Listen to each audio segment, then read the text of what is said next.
Welcome back to the Stimulating Stuff podcast. I'm your host, Rich Vogel, and today I'm talking about an exciting and important new advancement in electrode technology. But first, I want to give you some background. So, last year, I had the honor and privilege of visiting the Medical University of South Carolina, or MUSC, and I was there to observe a surgery. And I noticed that the person in the room, the electrodes that they were placing on the patient, they were unlike anything that I had ever seen before. And I was just kind of curious. And so I walked over and I said, "What is that?" And the person that was placing the electrodes, they said, "Well, it's called the Guardian electrode. And it virtually eliminates needle stick injuries." And I thought, well, isn't that interesting? Like, I wonder how big of a problem this is. And it immediately reminded me of this paper that was written by Arvidas Tamkis and Kent Rice several years ago, and they actually analyzed needle stick injuries in the course of thousands of surgeries. And one of the observations that came from this study was who is most likely to be stuck by a needle, right? And one thing that jumped out to me in that was almost 50% of needle stick injuries happen to neuromonitoring technologists, right? I think it was, I'm going to look at my notes here, it was 43%, right? And then behind that was anesthesia personnel at 21%, nurses at 19%, and surgeons at 9%, and then other staff at about 6%, right? So lots of people are at risk here. And this is important because needle sticks and needle stick injuries, they increase the transmission risk of infectious bloodborne pathogens like Hep B, Hep C, HIV from the patient to the clinician and vice versa. So in thinking about this, I just thought it'd be interesting to share this information with my audience, my listeners. And so I invited two friends of mine to come on the show and talk to us about needle stick injuries. You know, why are they a bigger problem than most people think they are? And also, I asked them to share details about these Guardian electrodes because I think it's super interesting. So with that, let's transition. Here's my interview with Jess Barley and Leah Hanson. So I'd like to invite my friends on now, and I'd like to introduce them. First is Dr. Jess Barley. She is an affiliate assistant professor in the departments of neurosurgery and neurology, and the founding director of the Clinical Neurophysiology Education and Training Program at the Medical University of South Carolina in Charleston. Welcome, Jess. Thank you, Rich. It's so wonderful to be here. And next, I'd like to welcome Leah Hanson. Leah has been in the field for nearly 40 years. If you don't know her, you must be hiding in a cave somewhere. She spent 20 years directly in the clinical setting, most notably 12 years managing the neurology service at the Children's Hospital of Wisconsin. She worked as a product manager for several years in capital equipment and then spent the last 20 years in device manufacturing with RhythmLink, and specifically related to any device that connects the patient to the machine. And in addition to all of that, she is also a fellow of the ACNS and ASSET. She's registered in EEG and EPs, and previously a CNIM. She's a previous board member of ASSET, ASNM, ABRET, CSET, the Wisconsin Society, and the Western Society, and she is currently a clinical advisor for Graham Partners in the healthcare sector and for RhythmLink. So welcome to the show, Leah. Thank you, Rich. I'm really happy to have you both here. I've been interested in this topic for a while. I've given many talks to many hospitals that have many problems with needle stick injuries, and they just can't seem to solve it. So I thought this would be great to have you two come on and share your experiences and your knowledge. So for people who don't know, can you just tell the audience, really just in your own words, what exactly the Guardian electrode is? And while you do that, by the way, I'm going to show some images over top so that they can actually see them on the YouTube videos. I'm gonna let you start with this one, Leah. Sure, absolutely. In summary, the Guardian needle is a proactive safety medical device, and a proactive medical device that also has decades and decades of history of quality of performance.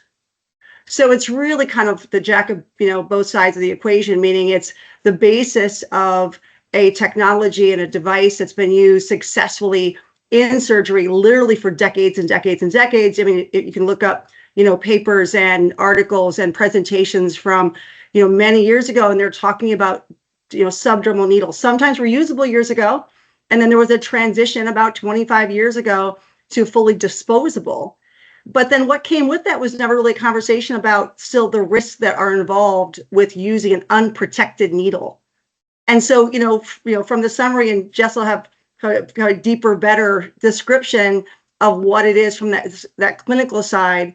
But I can tell you just from, sort of that safety side, it is the first time there's been an intentional design that is being presented to, as mentioned, the clinicians, the staff, the patients, the families, everybody involved, that provides actual protection.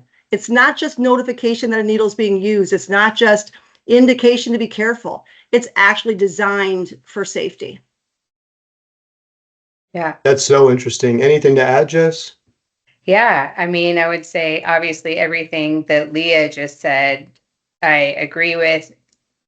And specifically, I think the design, what's unique about the design is that the needle lives in a protective hub or sheath, and it only comes out of that hub when it is inserted into the patient and when it is removed from the patient. So it'll slide back in. So you're never dealing with an uncapped needle at any point. And there is, a 13, like the same type of needles we've been using forever, the 13 millimeter, the singles and the pairs.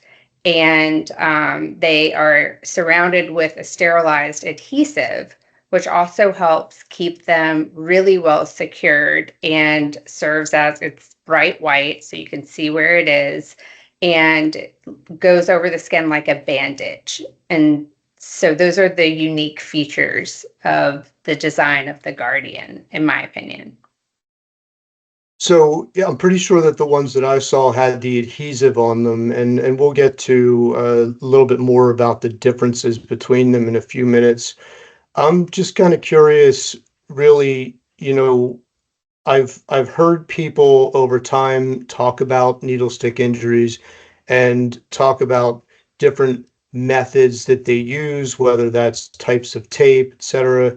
But really, ultimately, I'm just curious if you could talk about the genesis of the idea to develop this electrode. Where did it come from? What was the unmet need? Yeah. Well, I mean, the first one for me was when I got into this field forever ago. I just assumed that everybody thought that my job was as cool as I thought it was.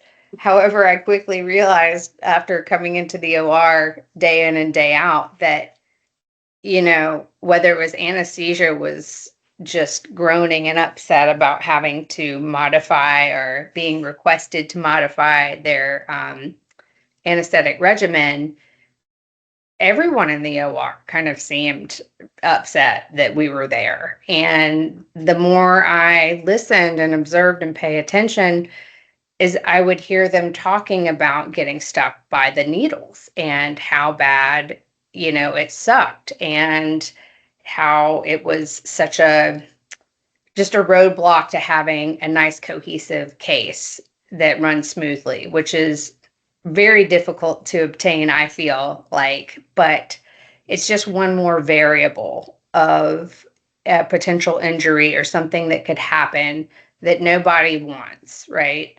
And so that made a lot of sense to me. And I thought, well, maybe if we didn't have that against us as well, that could be nice for us as a field. And then so I was thinking of all of these things and why we're accepted and why we're not, and our value and stuff. And then specifically, very early in my career, probably in the first year that I was monitoring, I was in a ped scoli case with a healthy young girl, and I ran some SSEPs and I was looking at her data, and it was flat.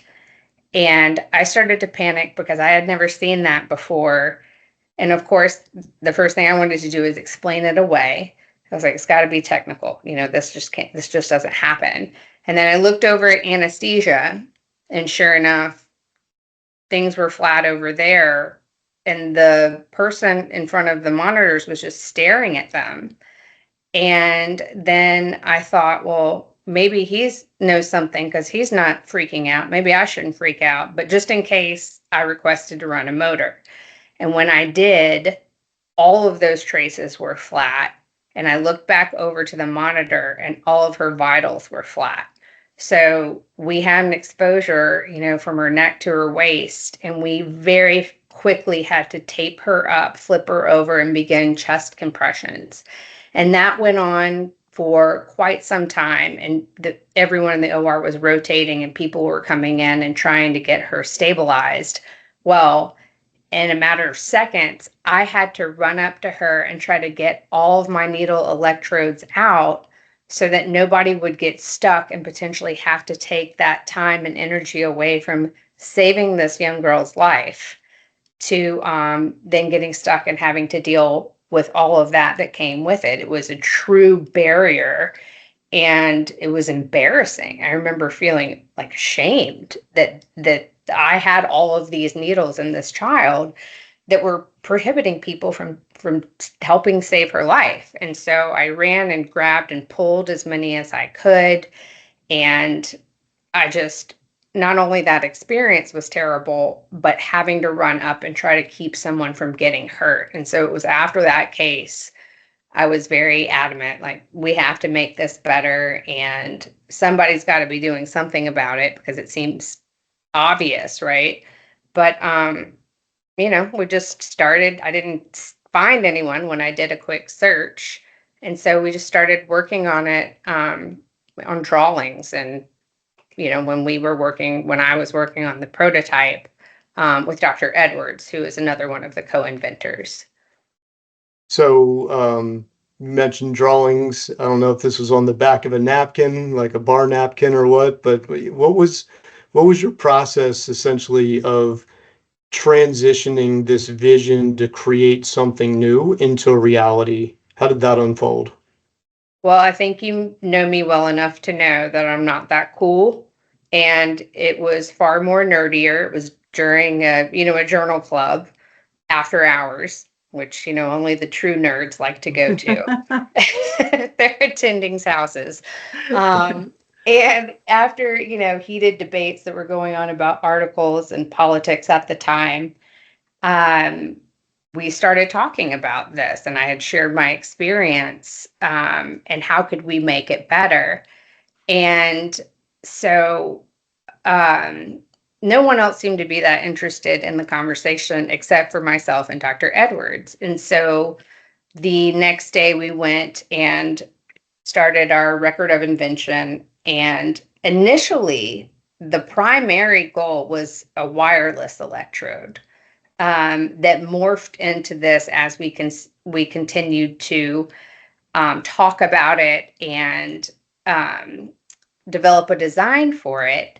And we submitted it to, our Office of Research and Development at MUSC. We didn't hear anything for a long time. And I think somebody was cleaning out the office and noticed, a stack of ROIs that I had been submitting, and, blew the dust off of it. And I guess they didn't have many projects going on at the time. And so they read it and they invited us in to present it. And it was after that time that they decided that they wanted to start to pursue making it, trying to start making the prototype, and then finding a way to protect it with a patent. So now I want to start to show a couple of images just so people get an idea. I know um, there was a product theater that, and this is another genesis for me inviting you both on. There's a product theater that Rhythm Link did at the ASNM, and the room was packed. It was really, I came in a little late, admittedly. I had a lunch that I had to go to, but it was, I'm pretty good at reading audiences, right? So I came into the back of the room and everybody's just leaning forward. They're interested, they're engaged. And then there was an opportunity to come up and try all the electrodes. And I just, saw a bunch of people up there interested, excited. So I want to take this opportunity to do a couple more image overlays to show people what these look like. And at the same time, my understanding is that there's basically, as you said earlier, there's two versions. There's, you can correct me if I'm wrong, but there's the Guardian and the Guardian Plus. So as you describe them, I'm going to overlay some images here for people to view. So can you start, I guess start with the Guardian, right? Or the one without adhesive, and then tell me about the one that does have adhesive and what the differences are. The Guardian which is without that sterile adhesive, really evolved after the initial release of what the Guardian Plus with that sterile adhesive. And I'm going to give you my my Leah 2 cents worth of why I think that this request started coming in. I think, in any field that's sort of entering a level of maturity, and our field is entering sort of a mature level. I think sometimes it is tough to make that switch and that change. Our industry, our specialty has been using tape on needles forever. Like whether it was a reusable or, now in today's world, a fully disposable single patient, there's always tape involved. It's part of the technique is, how good are you at securing your needle? How do you secure your needle? I mean, there's literally, there were little faculty presentations on that technique. So and full disclosure as well as, I was part of the launch team from the Rhythm Link side, trying to help educate, introduce this innovation to the market. And, my gut feeling just told me that folks they already were trying to kind of absorb this innovation of protection. And because that sort of that adhesive kind of over top of it was just one more layer of the strategy and the design and innovation, I think folks will always want to look under the tape. They wanted to pull back that adhesive and see what was going on. So it really, that request to have a version without that sterile adhesive really just came from folks getting curiosity and almost wanting to ensure what they thought was happening kind of under the hood was really happening. You could also argue there might just be situations where you want to use a slightly different security technique. And that's certainly viable as well in certain situations. But the Guardian Plus, I think really as time goes on, is going to continue to be the product that most folks use because it has such an advantage. And I'll let Jess talk about that advantage of that. But I think the version without really just came from trying to get comfortable with this next step of maturity in our field, using something that proactively is safe, something that feels a little bit different, but at the same time is something that's going to give you benefits, it's going to be fast, it's going to be quick, it's going to do all those great things. Not necessarily, at least most of the time, from a functional standpoint, but there are instances where, again, if you staple your lead wire down or whatever you might decide to do for your security, you might, elect that that's an option in certain situations. Yeah, I totally agree, Leah. First of all, I think those were really good for the head when you didn't have a desirable bald head to work on and stick the adhesives. And I know that became, I think, more popular with the EEG folks, perhaps. And I think it's a good modification in that way.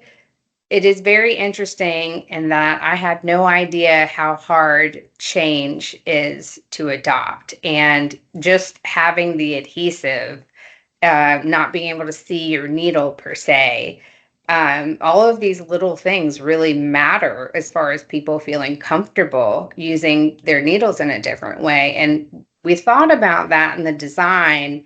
And I thought one of the neatest features was the window that we created on the top. And so that is, if your needle is in there and you have not placed it, you can see the needle in the hub through this clear window that goes over the top of the electrode.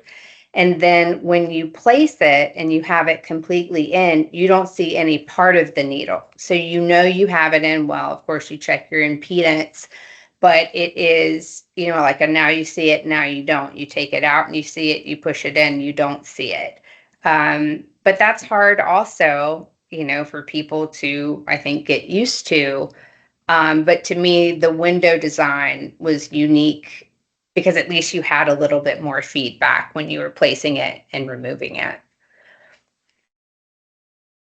So just out of curiosity, just in thinking about you describing it, I had two kind of technical questions. Really, one is around the need for tape and how that might transition or transfer to um, uh, reducing like skin tears, for example, right? And then the other one is I think about a scenario where you're placing like a a I don't know, a bicep or a tricep electrode, right? Can you place these underneath of a blood pressure cuff? Absolutely. You can. You can place them on your SEDs, the blood pressure cuffs. We place them underneath, the tape. If people are getting taped down, for cervicals and whatnot. We find a lot of the sticks come from them sticking to tape when they go to pull off. And then you have these needles stuck in tape that people normally can just ball up and throw away, but end up trying to do that and get stuck. But yes, they work just fine under any type of compression device. We put them, directly on the skin if there's stockings on. We don't stick through stockings. But also, I mean, I've been very surprised the integrity of the data has been really beautiful. And I don't know if it's because there is this little hub shield that it is in and around and has a cap and a bandage over it. But the data that we get with it, no matter where it is in the body, has been really excellent, in my opinion. I know I'm biased, but we have good pictures. I think one reason why that could be is because since we all know that the entire needle is that recording surface area. So, if you don't have sort of that structure, if you just have your standard, needle without the Guardian design, obviously then there's some ability for that needle to either kind of move around, shift a little bit, shift under that tape, get pulled out, like, get moved around. You got your surface area then, if it's exposed, picking up all that wonderful artifact that's, happening in that environment, that ends up resulting in artifact from all that environmental noise and energy. And so I think, one reason we did at Rhythm Link a bunch of side-by-side studies, and it was pretty clear that it just stays so stable. And even when you're trying to keep your non-Guardian version kind of as perfect, as stable as possible, there's just movement that goes on. And, even when you try to tape it in different ways and that kind of thing. So I think one reason, just organically from the design of why the data is so good, is because that product, that full surface area, is just sitting stable, doing its job. That's correct. And I'll tell you, it's really embarrassing, if you're doing, let's say, a pre and post position baseline, and you tell the surgeons, hey, I had a significant drop. Do you mind, loosening the tape or taking the tape up and retaping, see if that happens? And they go to do it and they get stuck. And it again is embarrassing, and it makes them not want to do that again. So when they know that they're protected and that doesn't happen, they've been far more, I wouldn't say jovial, but accommodating when we ask for that with those on. So that's, any reason that we could like beef up our likableness in the OR, I think it's worth doing. Okay, so I have I have so many questions now, but I want to remember to come back to asking you about maybe some data that you've collected. And I don't mean to put you on the spot, Jess, if you haven't collected data around it, but I want to, I think maybe a good transition question that I can ask you is just considering that one of the, even maybe the main benefit of using these electrodes is avoiding or eliminating needle sticks. I think a common question that somebody would ask is, come on, how common is it? Is it really a common problem that needs to be addressed? Yes, yes, and yes. I think this is everyone in our industry knows this. But I think it's important for everyone who is not in our industry to understand how underreported it is. And the reasons are multifactorial, but at least from us, coming from my perspective and what I've seen, is that you're already under the gun. You know, we are blamed for every type of delay in every case on every planet. And so, you know, no matter what you do or how fast you do it, it's usually not fast enough. So you have everyone in the room staring at you and waiting. And especially if you're a trainee or you're new and you're nervous and you're just trying to get through the case and set up so everybody's happy. People are staring at you, they're rolling their eyes. The surgeon's like, come on, how much longer is this going to be? And so when you accidentally go to, you know, put it in the patient, but stick yourself instead, most people don't stop and, you know, deal with it. Then they just kind of keep going, and then they go wash their hands and go about it. And I've seen that time and time again, right? And then just for the needle sticks that we have recorded, so I looked back on our data since the Guardian had been out, which was 2020, I believe. So from 2020 or 2021 to 2024, we document all of our needles, which ones we've used, and if there was a needle stick. So I pulled up 18 reported instances of needle sticks. And what's crazy is that half of them were IOM specialists in the room that got stuck. The other half were the providers. It was either the attending surgeon or the residents or the attending anesthesiologist or the resident. And that's huge, right? So if the people who are doing the case get stuck and stop and do all the things that they're supposed to do, you know what I mean? That's a huge delay. It's a big, big problem. They go to the sink, they wash their hands, they get back to it, they get, you know, the patient's blood checked, but no one is stopping and doing the full protocol in the moment that I have witnessed. I hope it's different in other places, but I would ask you, you know, Rich, well, and Leah, what have your experiences been? Well, I can tell you that your experiences of not seeing it is unfortunately common. And because when this is mentioned about 2020, so one of, you know, as mentioned, one of my tasks and roles were to, you know, kind of plan for the education of this design to the market. So I would ask commonly as many people, as many thought leaders, as many big names, small names, whatever I could, you know, get my hands on.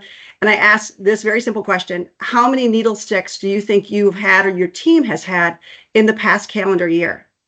And this is almost, I mean, I can't tell you, maybe 75% of the responses I got were, do you want to know how many we got or how many we reported? Yep. And right away, I'd say, this is exactly why, you know, that we're coming out with this, because, and, you know, and I would ask the question, like, why don't you report more? And they say, oh, it takes so much time and it's such a hassle. And I can look at the patient's information and sort of know. And so, you know, but so you're exactly right. And I think that has been one of the challenges in, trying to get sort of the folks that need to really hear this information about what this brings to the table. Because anytime you're trying to justify, especially from a budget perspective, a proactive safety innovation, of course, the question is, okay, if I put this investment in up front, prove to me, make me feel good that I'm actually saving myself then somewhere down the road from these costs. And so that's why it's been more of a challenge, because it is so underreported. But even with what has been reported, you still, of course, can lay some dollars on that and get a feel of, what that investment is. And then you, of course, go into, is that the kind of healthcare provider we all want to be, where we're just waiting for the incident to happen and then let's react to it after it happens? If we have something in advance that can give us that protection, just like every other needle industry, by the way, in healthcare has done at this point. Like, we're like one of the last ones to hang in there with, using quote unquote a needle that is not really being forced to take advantage of an innovation that is proactively protective for safety. So long story short, yeah, my experience has been exactly what you said. I couldn't have said it any different. I know, I've seen over the years that a lot of people don't report these things. And, it reminds me, a lot of what you just said, Leah, reminds me that there's this article from 2001, and I'll see if I can do an overlay here for the audience, but in 2000, there was an act passed. It's called the Needlestick Safety and Prevention Act, that revised the OSHA standard for regulating occupational exposure to bloodborne pathogens. And there's a few things in here that are really interesting. One of them is that it requires the modification of the definition of engineering controls and added definitions for the terms sharps with engineering sharps, injury protection, and needleless systems.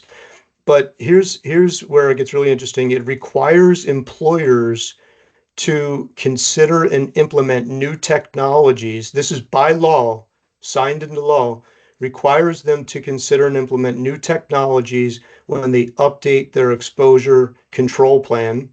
It requires employers to solicit employee input with respect to appropriate engineering controls.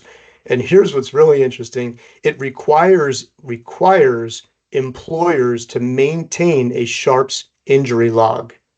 How many people in neurodiagnostics, and I don't mean individuals, I mean organizations, actually do this with respect to neurodiagnostics? I think it's probably very few.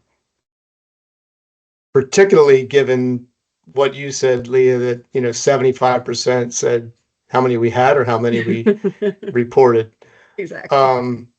But there's another side to this, and there's always, in business, there's the cost side. And I think there's a few different ways that we can talk about cost. But the first one that I want to address is when an employee is stuck by a needle. I know that there are testing requirements, there's potential treatment requirements that have to happen. Do either of you know how much does that generally cost, and who bears the responsibility for the payment if somebody gets a needle stick injury? So from the payment side, and Jess helped with this. We together we had a group that did a white paper sort of introduction years ago, and some of those numbers, because again, it all depends a little bit on that unique sort of like moment and what facility. But you're looking at realistic costs of $20,000, give or take a little bit, per stick. And I'll give you just like, I know a surgeon who just recently got stuck, not by actually an IOM needle, but a different needle in surgery. And I asked him to give me a guess on time and cost and, everything that he thought from his knowledge of what went into it from a financial standpoint. And his guess was $17,000.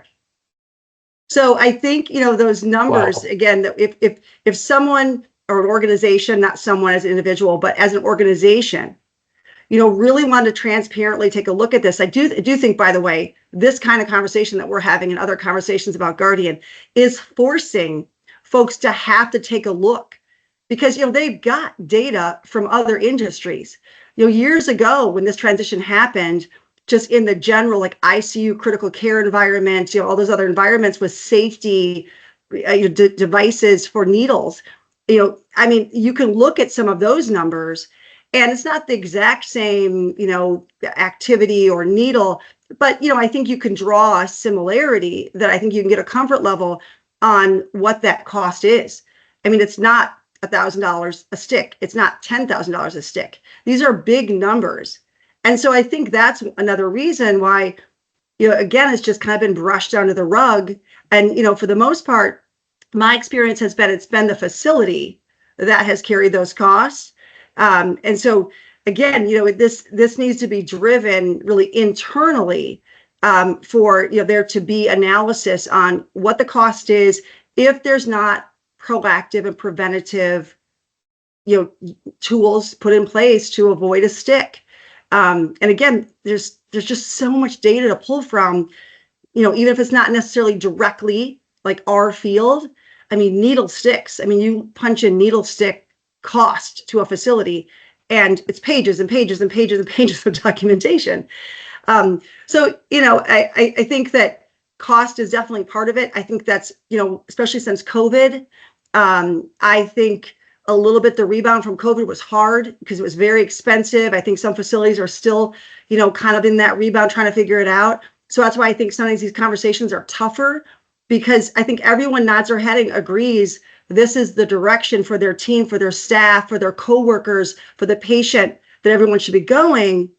But then when you really have to talk about, let's invest here, then we've got to invest. That's when suddenly there's a little bit of a screech of the brakes, well, let's look at it and see if we can put it in the budget. So, I think that conversation of analysis and cost is the one thing that just has to continue to be discussed, talked about, more papers and analysis be brought up, because this is an unavoidable trend that we're going to have to embark on for an investment, because this is something that can no longer just be brushed under the rug.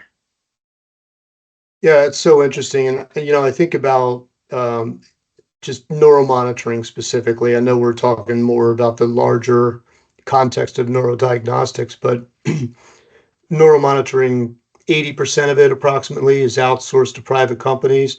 And, there's downward pressure on the costs, right? So, hospitals are pushing back against a $500 technical services fee for one case. And, good luck trying to keep that account when the hospital finds out they have to pay out $20,000 for just for testing and potentially treatment of a needle stick injury.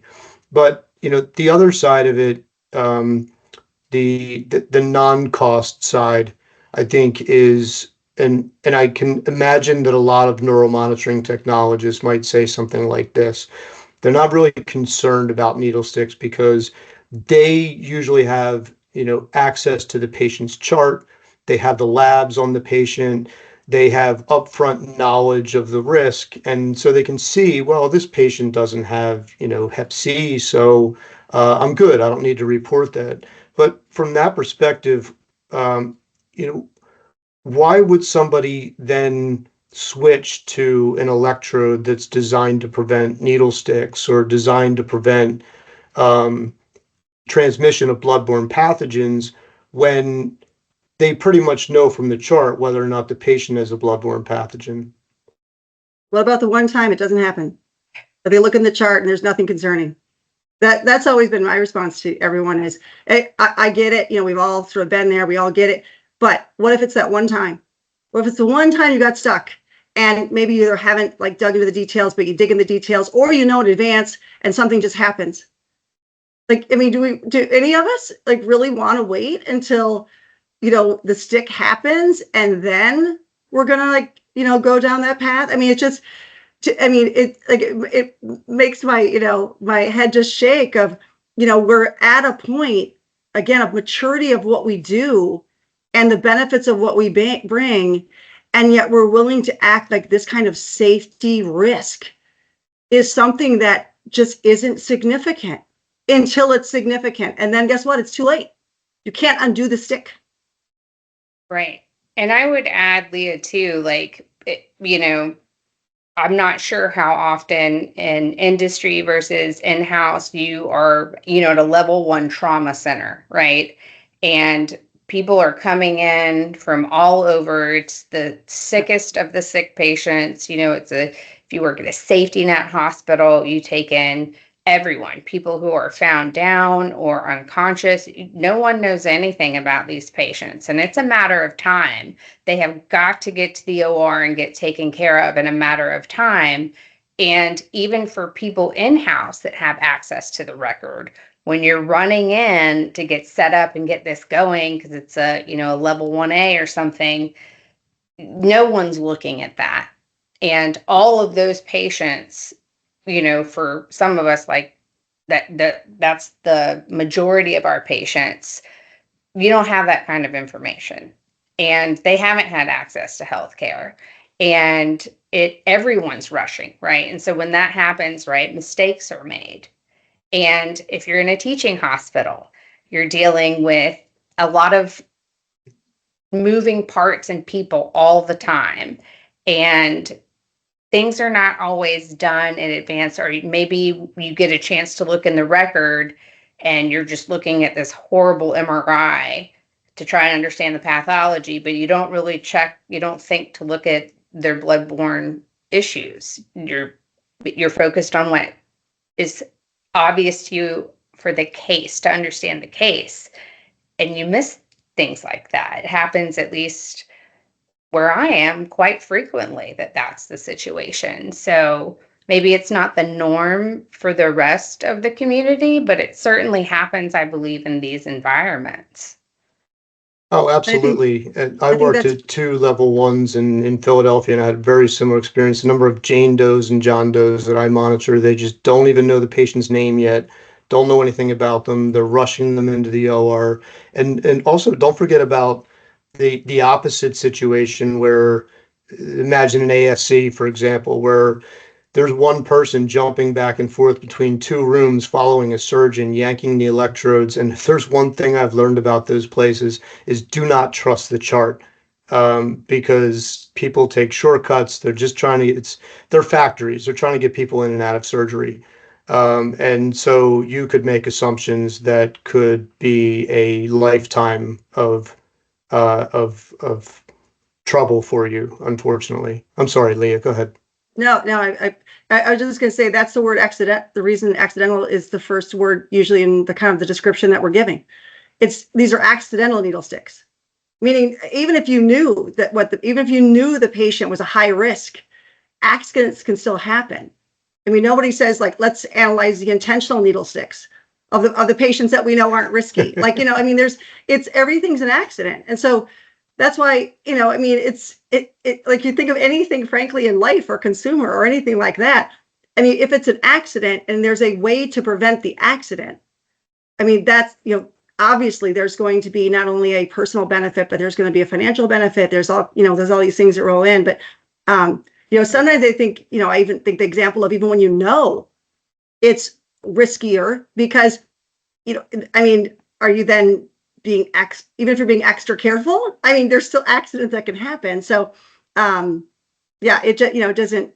it just thinking that it's not a significant problem just is no longer, the light bulb is on. It's no longer just an insignificant, non-conversation problem.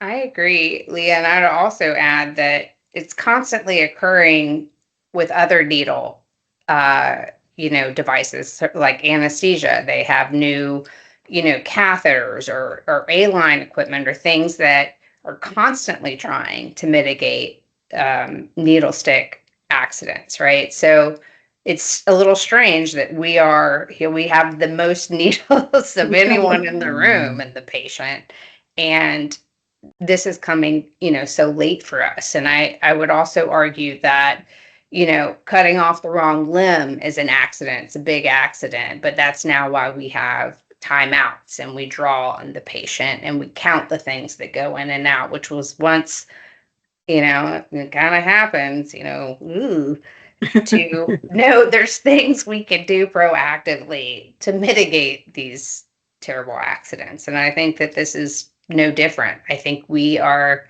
unfortunately at an disadvantage as a field because we're not that well known and no one really truly understands. I think that's to our detriment here. And I think creating more of an awareness about this is good for not only our patients and our team members, but for the field overall.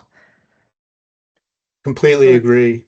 I know we're running short on time here. I just have a couple questions left. And so I reached out to Rhythm Link and they were kind enough to share a very short video with me. And I'd like to do an overlay here for the audience to be able to see these actually in use. But while that's happening, can one of you talk about use cases outside of neuromonitoring? I know that, probably most of my audience is a neuromonitoring audience, but I think, Jess, you had mentioned earlier EEG.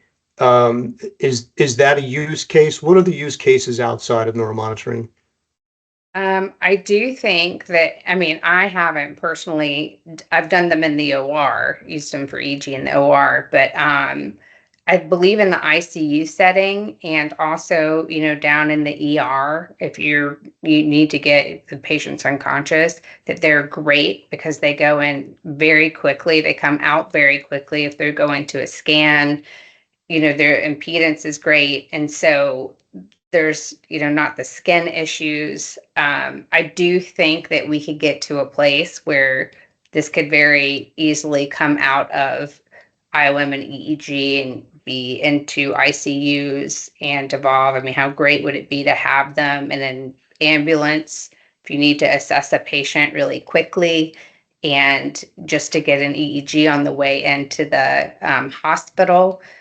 Those are my thoughts, Leah. I don't know if you have any others. Yeah, sort of that rapid application EEG space is just a space that just needs a solution, and not a solution of just having it be a little bit quicker for the techs or clinicians to get down to apply those EEG leads, but actually having bedside, caregivers, as you had mentioned, outside even before entrance into that ED unit, and having folks that can use an electrode, a device, which certainly this is a usable tool as a device to get quick, rapid EEG. There are so many studies out there. Dr. Vespa has a ton of papers. Of course, Ken Jordan, who's a huge fan of Ken Jordan, he and Anita Schneider did tons of publications in years past talking about, long before the Guardian was ever, probably even a little bit of a book club conversation. They talked endlessly about why needles should be used in ICUs, data that showed mortality rate benefits when you've got EEG and sort of brain function being understood quicker and faster. I think it was, Young had like a 1996 or 98 great white paper that talked about that a status epilepticus was diagnosed in the first 30 minutes or 60 minutes. The mortality rate was something like 37%. And if it's more than 24 hours in diagnosis, that mortality rate goes up to 75%. These are massive differences of numbers, and there's tons of information that talks about it. And it doesn't matter if you have EEG clinicians on the 7th floor. It still takes a certain amount of time for that order to go in, for the clinician to get down, get it all set up, get leads on, and they get the first page rolling. If you could use a Guardian needle, and you can use a Guardian needle with safety, because the biggest concern in the time frame of Ken Jordan and Anita Schneider, where I felt like they had trouble really getting folks to get on board to want to use a subdermal needle in the ICU, was all about the protection and the lack of protection because of needle sticks. So this product lends itself for quick, fast, great EEG. So, and again, this isn't for walking and talking, maybe patients coming in the door, but there's a high percentage of patients that come, especially to neuro and academic centers, into ED centers that, can be stroke, hemorrhage, head trauma, status epilepticus, non-convulsive seizures. That is one of the number one areas that is unsolved right now as far as the analysis of brain function. And it's all because we just don't have an electrode that people are using. This is that electrode. This is that design.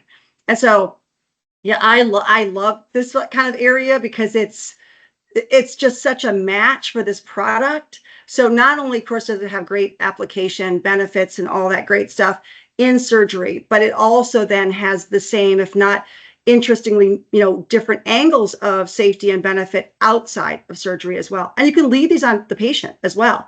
A medium-sized facility or even academic centers where patient comes in, rapid, quick EEG application of, 16, Guardian needles, Guardian Plus, or Guardian needles, maybe even without the bandage, that you can apply to the patient. Those can stay on, do recording their CT. So the patient can have a CT, those needles can stay in place. So it just gives you so many benefits outside as well. I could go on. I know we're time sensitive. I know we've used them for clinical EPs too, right? When we had to go do clinical SSEPs or brainstem, we use them for that also, which is nice. Absolutely. Yeah. So, okay. So let me see if I can summarize everything here. Safer, faster. So greater efficiency, speed, safety. Quicker setup time is part of that as well. That also, if you're in neuromonitoring, probably facilitates faster and safer room change. Did a little bit of research. Jess sent me some articles, and I'll put those in the links for the audience. Really cool, by the way. So MUSC had a little bit of a marketing campaign around this as well. So was able to get some insight into that, and that put a lot of the neurodiagnostic team kind of on the front page and front and center for MUSC, which I thought was really cool. Also from the research, pediatric applications, and basically used in all case types, all populations, and every part of the body. Does that sound accurate? That's accurate. Yes. Well, I think as neurodiagnostic professionals, we should all be doing everything that we can to eliminate avoidable injuries of all types, and that includes needle stick injuries, and that includes patients and staff. So, Jess and Leah, thank you so much for joining the show. Thank you so much for having us. It's a lot of fun. This was awesome. All right, everybody. Well, that's it for today. Thank you so much for listening. Submit your questions and comments to the Rich Vogel subreddit or email me directly at stimulatingstuffpodcast@gmail.com. Thank you so much again for listening. I'm Rich Vogel, and that was Stimulating Stuff.